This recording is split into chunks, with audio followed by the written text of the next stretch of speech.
Assalamualaikum warahmatullahi wabarakatuh. Selamat datang di pembahasan modul 3 mengenai topik persamaan diferensial biasa orde 2. PDB orde 2 itu terbagi atas 3. Yang pertama linear, linear homogen, dan linear non-homogen. Untuk PDB orde 2 linear memiliki bentuk umum A Y double aksen ditambah B Y aksen ditambah C Y sama dengan Fx.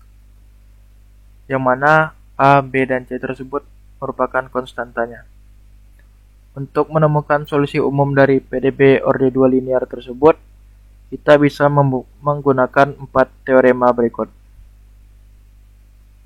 Baiklah, dalam modul ini kita akan mencoba mencari solusi dari PDB tersebut menggunakan aplikasi Maple, yang mana terdapat 2 cara menemukannya, yaitu secara manual dan juga secara sintaks instan dari Maple-nya tersendiri.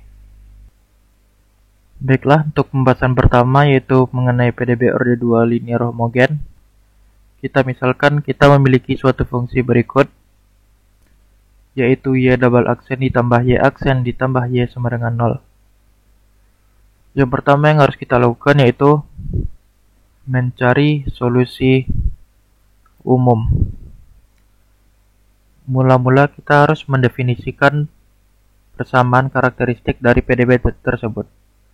Misalkan kita definisikan sebagai PK, yaitu bentuknya sebagai berikut. Di sini dapat berarti bahwa kita menukarkan nilai Y double aksen menjadi R kuadrat, Y aksen menjadi R, dan nilai Y ditukarkan menjadi 1. Setelah kita mendapatkan persamaan karakteristiknya, barulah kita bisa mencari akar-akar persamaan karakteristiknya. Yang pertama, solusi dari persamaan karakteristiknya terhadap R, yaitu menggunakan solve dalam kurung PK, R. Dan kita mencari nilai alfanya dengan sintaks seperti ini, dan beta dengan sintaks seperti ini. Untuk penjelasannya, pada alfa ini, kita menggunakan re dalam kurung sol kurung siku 1. Re itu berarti real, yaitu komponen bilangan real yang terdapat pada sol yang pertama. Karena di sini solusi terdapat 2, terbagi atas 2. Yang pertama min setengah ditambah I akar 3/2, dan min setengah dikurang I akar 3/2. Untuk alfa diambil nilai realnya yaitu min 1/2, dan beta diambil imajinernya yaitu I akar 3/2. Maksudnya akar 3/2. Yang perlu kita lakukan berikutnya yaitu menulis solusi umum untuk kasus akar kompleks. Yang mana dalam penulisannya dalam Maple bisa kita buat seperti ini. Dan untuk membuktikan apakah yang kita cari ini sudah benar atau belum, bisa kita buktikan menggunakan dissolve terhadap persamaan diferensial yang sudah kita buat di awal tadi. Bisa sama-sama kita lihat. Hasilnya sama. Berarti proses secara manual yang kita lakukan dalam Maple ini sudah benar. Setelah kita dapati solusi umum dari persamaan tersebut, hal yang kita lakukan berikutnya yaitu memeriksa kebebas linearan dari kedua komponen solusi tersebut. Hal yang pertama yang perlu dilakukan yaitu memisahkan kedua komponen dari solusi umum tersebut. Caranya yang pertama, kita set Y1 seperti ini dan Y2-nya seperti ini. Untuk Y1 sendiri bisa kita baca, dia mengambil koefisien dari C1 yang terdapat pada variabel solusi umum PDB1 yang mana pada sebelumnya sudah kita definisikan sebagai dissolve dari PDB1 dan RHS, berarti yang di kanan sama dengan. Maka dari itu didapatkanlah untuk nilai Y1 yaitu E pangkat min T/2 kali sin akar 3T/2. Begitu juga untuk Y2-nya, namun yang diambil yaitu koefisien dari C2-nya, yaitu E pangkat min T/2 dikali cos akar 3T/2. Setelah kita dapatkan nilai Y1 dan Y2, hal berikutnya yang perlu kita lakukan yaitu membuat matriks Wronskian dari Y1 dan Y2. Cara pendefinisiannya dalam Maple bisa kita lakukan seperti ini. Dan berikutnya yang harus dilakukan yaitu mendefinisikan baris kedua dari matriks Wronskian tersebut, yang mana caranya kita turunkan W1 tadi terhadap T, dan kita dapatkan matriks seperti ini. Pada Maple, untuk membuat sebuah matriks, misalkan kita memiliki matriks seperti ini, maka kita bisa amati di sini untuk kurung siku pada yang pertama ini bersifat sebagai baris pertama, yang diikuti oleh baris kedua dan baris ketiga.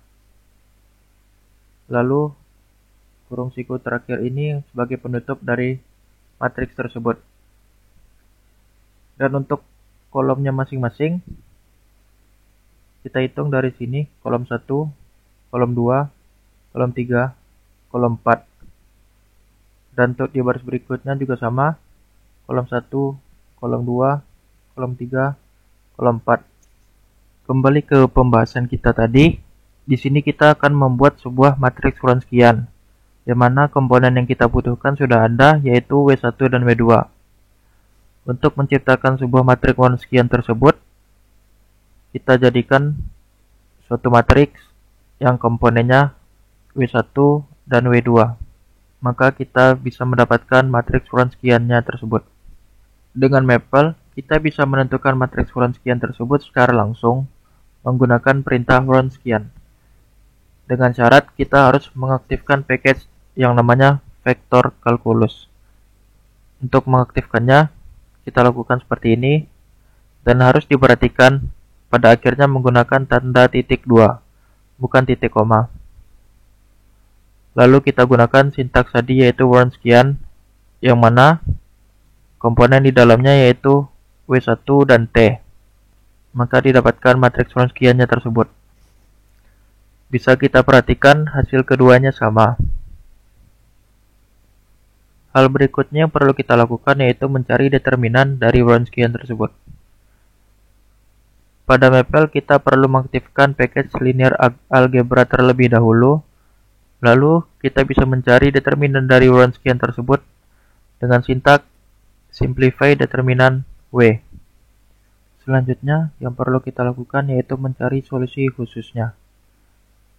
Pertama-tama kita perlu mendefinisikan syarat awalnya, misalkan seperti ini, lalu mencari solusi khususnya.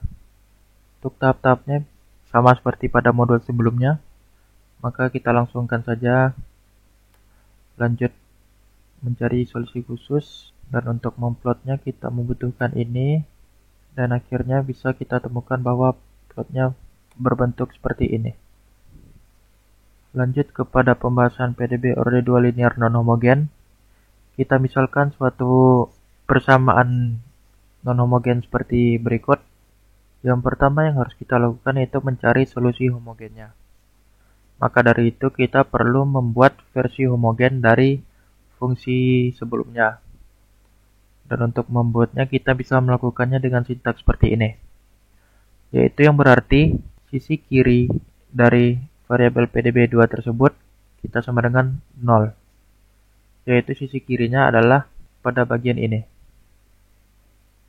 Maka kita dapatkan persamaan homogen dari PDB orde 2 non-homogen tadi, yaitu Y double aksen ditambah Y sama dengan 0. Lalu kita akan mencari solusinya menggunakan sintaks dissolve, yaitu dissolve dari PDB2 homogen yang sudah kita dapatkan sebelumnya. Dan didapatkan solusinya yaitu seperti berikut. Selanjutnya yaitu mencari solusi partikular. Pada kesempatan kali ini kita akan menggunakan yang namanya metode koefisien tak tentu, yang mana kita misalkan solusi partikularnya terlebih dahulu, yang bisa kita definisikan seperti berikut. Selanjutnya kita substitusikan solusi partikular yang sudah kita dapatkan tadi ke persamaan awalnya yaitu PDB2, yang mana pada Maple kita tuliskan seperti ini. Dengan melihat hubungan koefisien, kita dapat menemukan dua persamaan berikut. Nah, pada X1 ini, dia mengambil nilai yang variabelnya cos T pada fungsi X.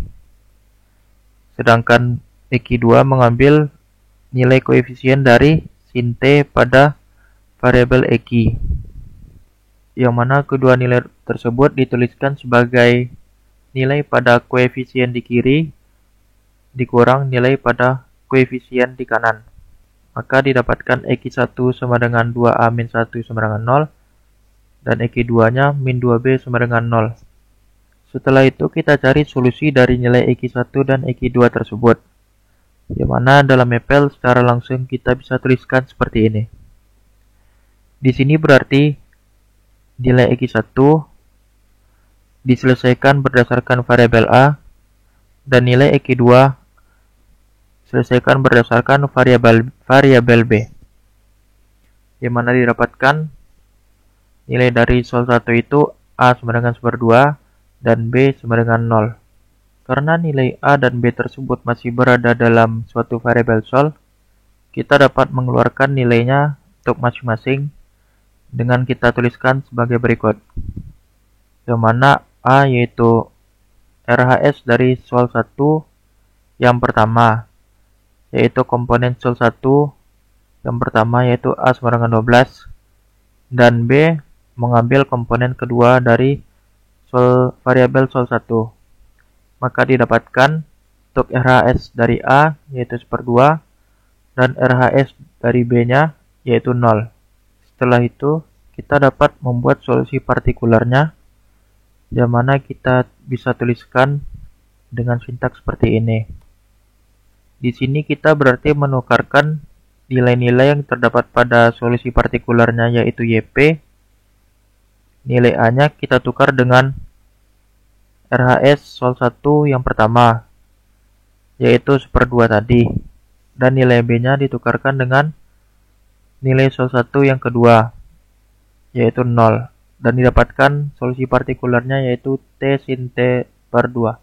Karena kita sudah mendapatkan solusi partikularnya, barulah kita bisa mendapatkan solusi umum dari PDB tersebut. Karena pada dasarnya solusi umum itu solusi homogen ditambah solusi partikular. Ini berlaku untuk persamaan diferensial yang non-homogen. Pada mapel bisa kita tuliskan langsung seperti ini. Yang pertama tadi yaitu nilai dari solusi homogennya. Kita ambil RHS-nya. So, kita lihat RHS dari variabel sol homogen tersebut yaitu C1 sin T ditambah C2 cos T. Lalu kita tambahkan nilainya dengan solusi partikular yaitu T sin T/2. Kita dapatkan solusi umumnya yaitu C1 sin T ditambah C2 cos T ditambah T sin T/2. Untuk membuktikan apakah solusi yang kita dapat ini sudah benar, kita bisa memeriksanya dengan langsung menggunakan sintaks dissolve, yang mana kita tujukan kepada persamaan awal pada soal tadi yaitu persamaan yang non-homogen. Jika kita cobakan, bisa kita amati bahwa hasilnya sama, yaitu sin T tambah cos T ditambah T sin T/2. Mungkin di sini yang berbeda hanya penempatan variabel C1 dan C2-nya saja. Oh maaf, maksudnya konstanta C1 dan C2-nya saja. Setelah didapatkan solusi umum, kita akan mencari solusi khususnya. Untuk solusi khususnya tersendiri, seperti biasa kita harus mendefinisikan syarat awal. Kita misalkan syarat awal seperti ini, lalu kita mencari solusi khususnya berdasarkan syarat awal tersebut menggunakan sintaks dissolve seperti ini. Dan untuk menciptakan plotnya, seperti pada model sebelumnya dan seperti pada PDB homogen tadi, kita lakukan hal seperti ini, dan barulah kita bisa mendapatkan plot dari persamaan tersebut. Mungkin cukup sekian penjelasan mengenai modul 3 dengan topik persamaan diferensial biasa orde 2. Apabila masih ada yang ragu atau tidak paham, mungkin videonya bisa ditonton ulang dari awal kembali, atau bisa jadikan bahan diskusi ketika praktikum nantinya. Terima kasih dan mohon maaf apabila ada kekurangan. Assalamualaikum warahmatullahi wabarakatuh.